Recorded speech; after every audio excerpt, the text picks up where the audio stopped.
Bueno, en esta oportunidad vamos a hacer entrada al trabajo con las fracciones, iniciando esta idea que comienza en cuarto grado de la escuela primaria y se va a extender a lo largo de todo el segundo ciclo. Si bien en el primer ciclo se trabajan lo que llamamos las fracciones usuales, un medio, un cuarto y demás, no se trabajan de manera sistemática, sino que ese trabajo comienza a partir de cuarto grado. La entrada a las fracciones siempre tiene que estar involucrada de algún modo o ligada de algún modo a lo que llamamos las situaciones de reparto.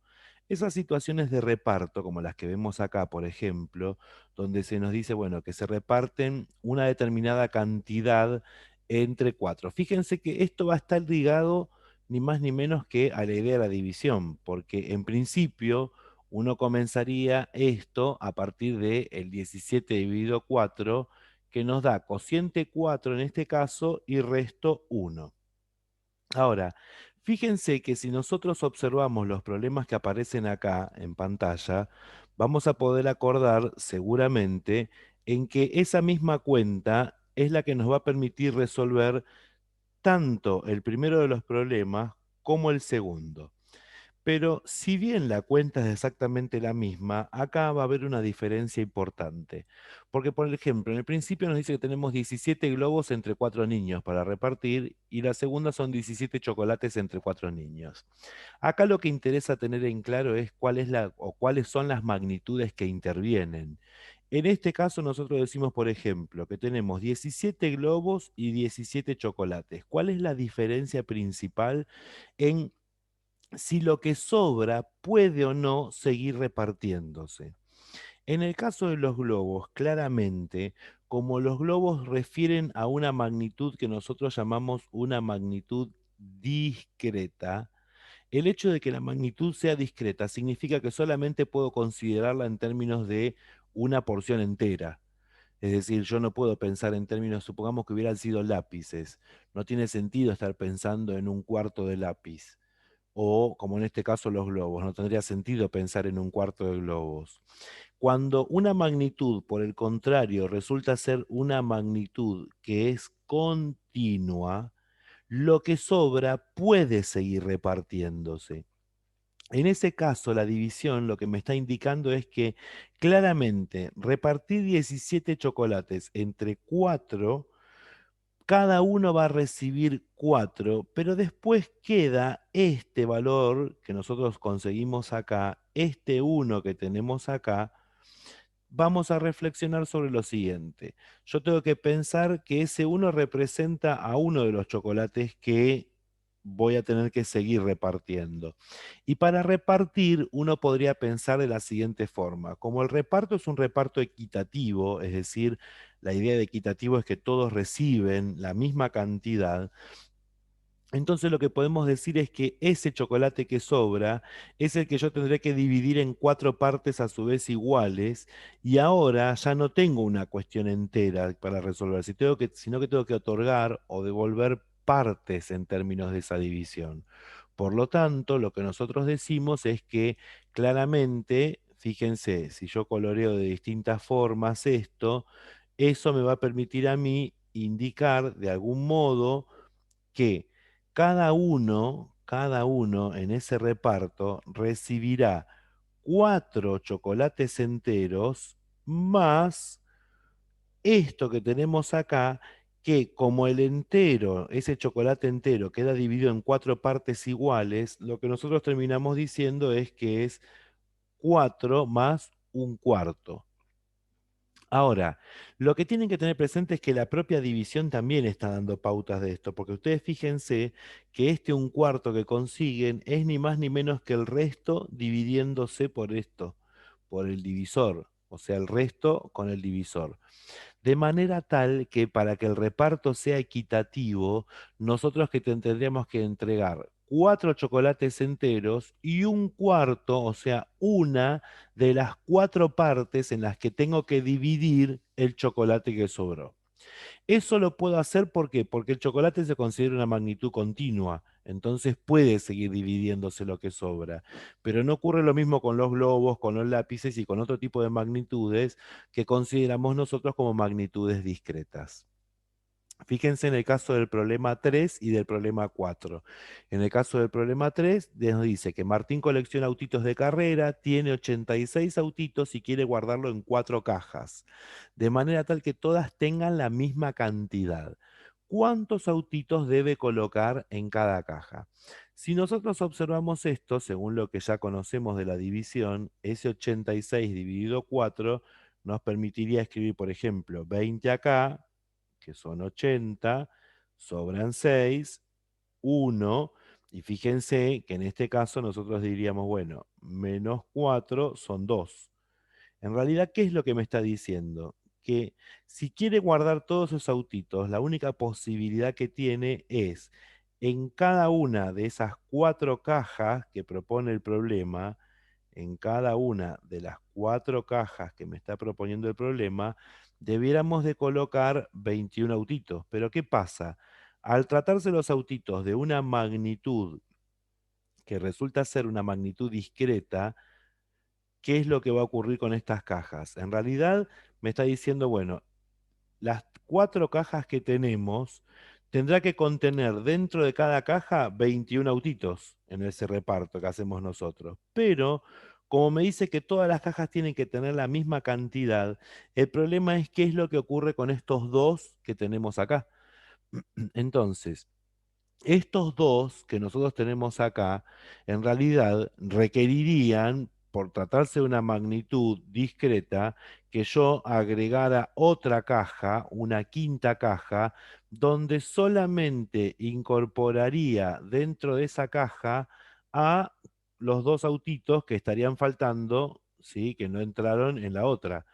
Pero esto cumpliría las cuestiones del problema, es decir, estos dos autitos que tenemos acá, bueno, lo dibujamos más o menos, ¿no? Son los únicos que uno tendría que colocar en esta quinta caja. Entonces, ¿puede repartirse del modo en que quiere hacerlo Martín?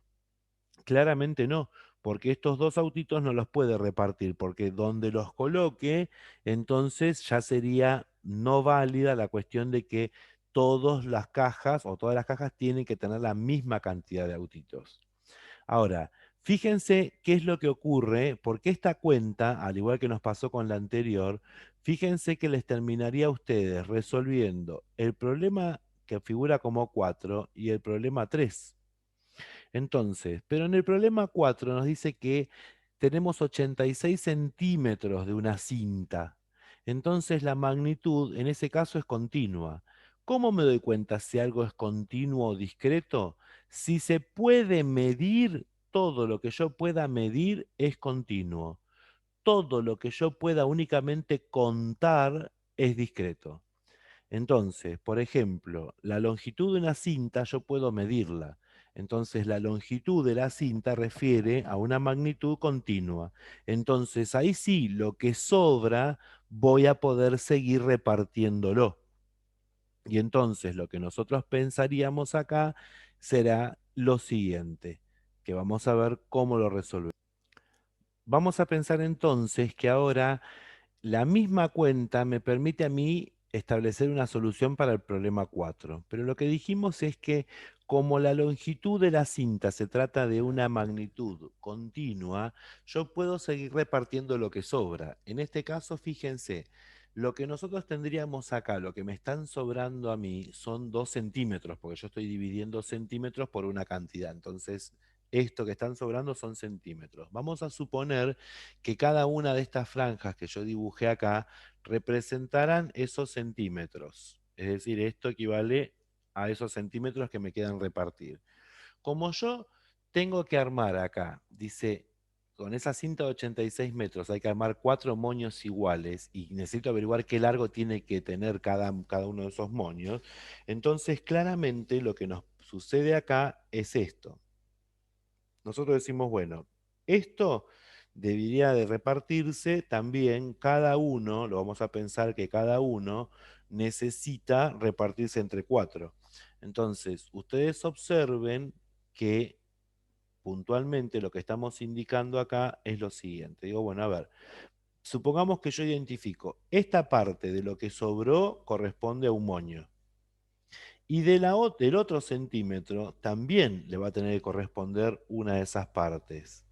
Para el segundo moño, cada uno de estos tendrá que equivaler a una parte que tenemos que pensar que formará, digamos, cinta del moño que estamos considerando. En cada color, ven, vamos a identificar esto de esta forma. Entonces, fíjense, lo que les está diciendo acá es que en términos de longitud, cada moño tendrá que tener 21 centímetros, seguro, que es lo que me indica a mí el cociente, pero ahora en términos de la división que tengo que continuar, que puedo continuar, que es esta del resto, uno dice, bueno, y ahora me quedan 2 centímetros que yo tengo que dividir entre 4.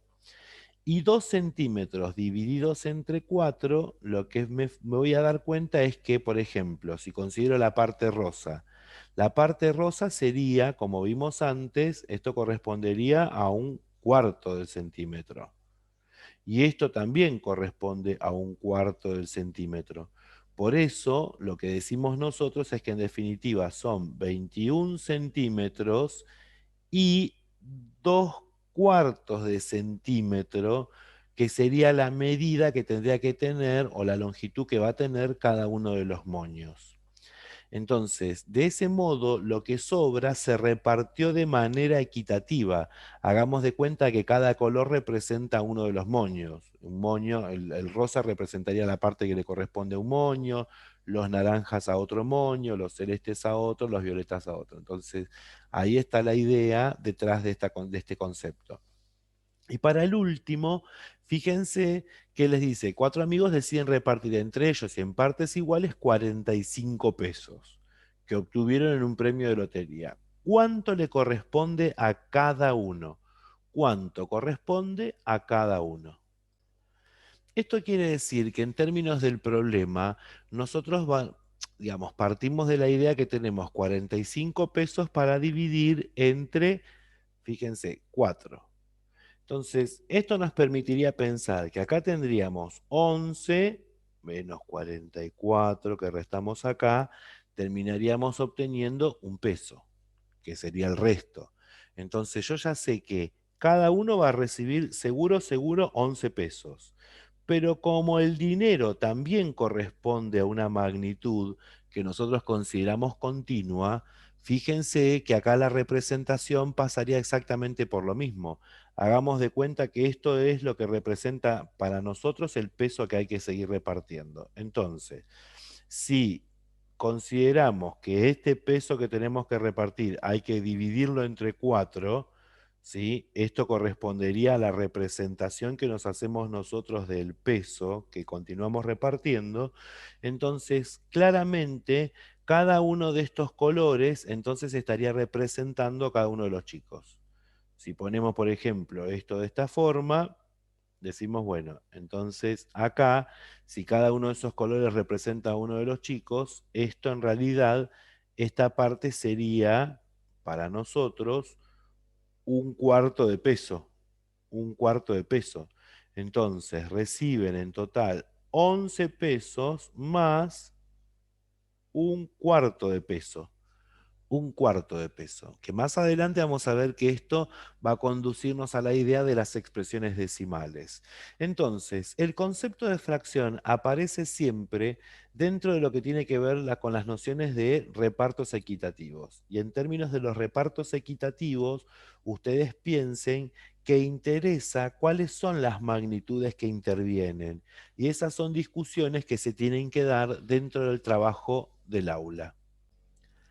¿Qué es lo que entendemos entonces? Acá vamos a abordar a partir de la resolución de los problemas anteriores, vamos a detenernos ahora en qué entendemos por fracción y qué es lo que vamos a considerar dentro de este objeto de trabajo para lo que viene, es decir, cómo vamos a definirla y por qué se denomina como la llamamos y demás. Entonces, para nosotros una fracción es siempre una cantidad de la forma 1/n. De manera tal que esta cantidad, si la tenemos n veces, tenemos al entero, tenemos al 1. ¿Esto qué quiere decir? Que la verdadera fracción es siempre de la forma 1/n. Las fracciones de este tipo serán, por ejemplo, un tercio, qué sé yo, un quinto, un noveno. ¿Y qué voy a representarme cada vez que tenga esto? O como las que conseguimos en los problemas, ¿no? Un cuarto. ¿Cómo voy a interpretar esto? Nosotros decimos que un tercio, ¿sí? Una fracción se llama un tercio, si tres veces esta cantidad equivalen al entero. Es decir, que si yo tengo tres veces a un tercio, tengo al uno. ¿Por qué llamamos un quinto a esto? Porque si yo tengo cinco veces esta cantidad, tengo al uno. Acá misma historia. Nueve veces un noveno equivalen a uno. Acá, cuatro veces un cuarto equivalen a uno. Entonces, las verdaderas fracciones son de la forma uno sobre n. A ver, ¿por qué decimos esto? Porque esta idea que nosotros vemos acá como definición es la que nos va a permitir a nosotros ligar el concepto de fracción al del resultado exacto de la división que se produce entre dos números naturales. Entonces, fíjense que ustedes podrían decir, por ejemplo, en la pregunta uno dice, pero ¿y entonces qué significa dos tercios? Dos tercios en realidad la pensamos como dos veces la fracción un tercio. Dos veces la fracción un tercio. ¿Por qué entonces reciben esos nombres que nosotros aprendimos en la escuela primaria? ¿De dónde salen esos nombres? ¿Quiere decir que las fracciones que nos presentaron en realidad en la escuela primaria no eran fracciones? Sí, lo que pasa que en realidad no nos terminaban diciendo las cosas más importantes. Entonces, ustedes piensen en esto. Decir dos quintos, cuando decimos dos quintos, esto lo interpreto como dos veces la fracción un quinto. Pero acá viene la clave. ¿Por qué llamamos entonces a esto numerador y a esto denominador? La palabra denominar quiere decir dar nombre. Esto es el denominador de la fracción porque da nombre a la fracción. Fíjense que ustedes toda vez que ven un número 5 acá abajo, nombran a lo que observan como quintos. Y esto que tenemos acá, que recibe el nombre de numerador, en realidad la idea de numerador es porque es el número de veces que yo estoy considerando a la verdadera fracción que siempre es de la forma uno sobre n. Entonces, cuando yo diga, por ejemplo, 3 séptimos, estoy indicando que considero tres veces a la fracción un séptimo. Un séptimo da el nombre, es el denominador, la denomina. Número de veces que la considero, por eso es el numerador. Pero las fracciones son siempre de la forma uno sobre algo. Ahora, teniendo en cuenta, por ejemplo, en este caso, ¿no?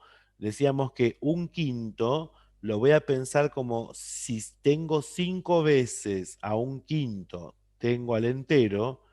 La pregunta del millón será esta. Uno dice, bueno, si tengo en consideración esto, dos quintos, más qué número me llevaría a mí a tener o a obtener el uno. Acá ustedes tienen que fijarse que si yo pienso en términos de quintos, lo que podríamos decir es que, esto pensado siempre en términos de quintos, si tenemos dos quintos, ¿cuántos precisamos para conseguir el uno? Cinco. Entonces harían falta tres quintos más para que esto efectivamente se transforme en uno. Supongamos en el caso de los séptimos, si nosotros pensamos en términos de séptimos, decimos, si tuviésemos cuatro séptimos, más qué número me permite conseguir el uno. Entonces nos fijamos, interpretando la idea de que si tengo séptimos, para conseguir un uno necesito tener siete veces esta cantidad, y acá la tenemos cuatro veces, bastará con que nosotros incorporemos 3 veces esa misma cantidad, de manera tal que esto se transforme en 7 veces un séptimo y por lo tanto sea el uno.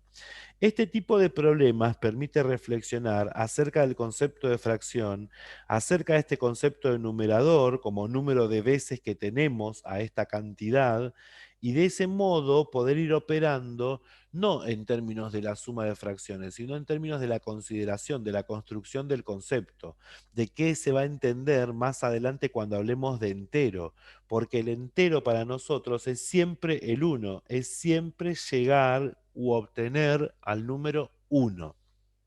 Recuerden que cuando hablamos de fracciones, hay conceptos que ya no aplican acá.